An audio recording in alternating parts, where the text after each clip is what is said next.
In this video, we will talk about challenges that one might see in the different sensory systems and strategies to try. Before we go through these though, let's review what sensory modulation looks like. As I'll show you in a minute, sensory modulation is a continuum with one end being high neurological threshold and the other end being low neurological threshold.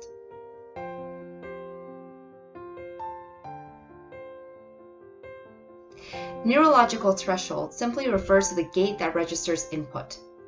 Now imagine the gate being wide open and allowing all sorts and every sensory input possibly in. This is when an individual experiences a low neurological threshold and is hypersensitive or overstimulated.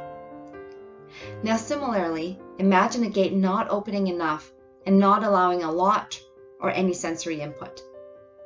The individual is described to have a high neurological threshold, which leads to hyposensitivity or unresponsiveness.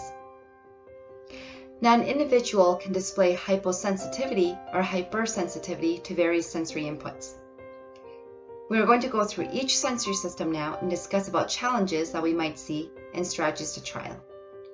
The first sensory system we're going to talk about is a tactile system. Individuals who are hypersensitive to tactile stimulation might have a strong reaction to the unexpected touch or light touch. We might also see some picky eating, individuals that only eat a few foods or do not like to mix foods.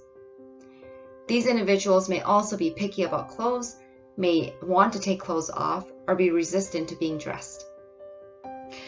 Let's take a look at these strategies for the tactile hypersensitive individual.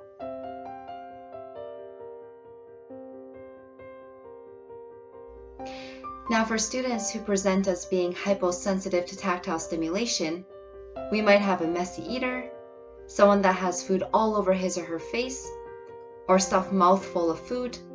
We might also see students that play roughly and having no sense of too much. In this case, here are some strategies to try.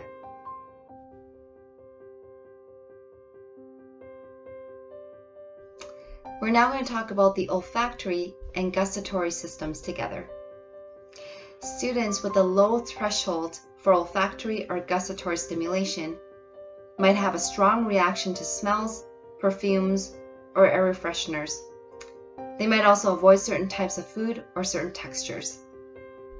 Here are some strategies to try.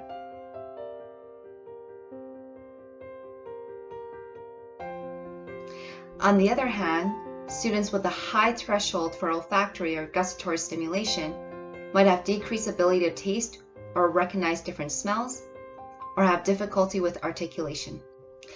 If your student is experiencing some of these challenges, here's some strategies to try.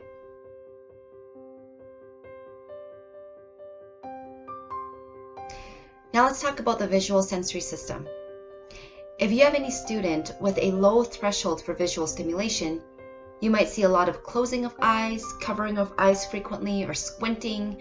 You might have students that have difficulty with figure ground activities, such as being able to identify an object in the midst of a busy background.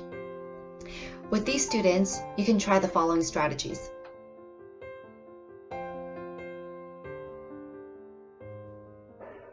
For students with a high threshold for visual stimulation, you might see a lot of avoiding of coloring, puzzles, or stacking blocks. You might also have some difficulty in recognizing shapes or colors. For these students, the following strategies might be helpful.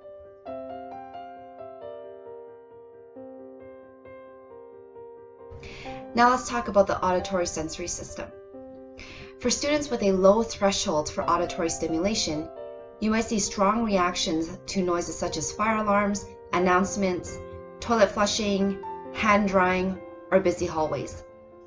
These students might also have difficulty distinguishing what the teacher is saying, especially if there's a busy environment in the classroom. For these students, you may want to try these strategies.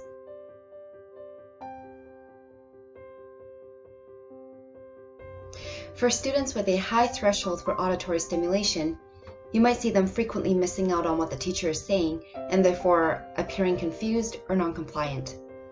In these cases, these strategies might be helpful.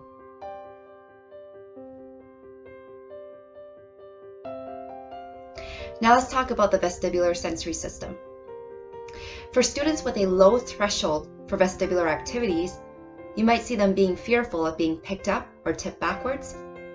They might present as being very sedentary. They might avoid activities such as climbing, swimming, or being off the ground. And they might get carsick from movement. With these students, try the following strategies.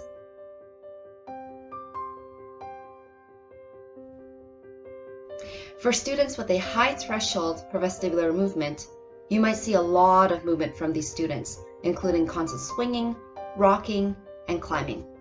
For these students, try the following strategies.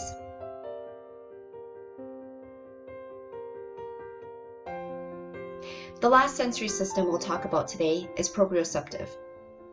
For children with a low threshold for proprioceptive activities, they might appear as being clumsy or constantly hanging on to an adult or teacher or bumping into people. Try these strategies if your student is having these difficulties.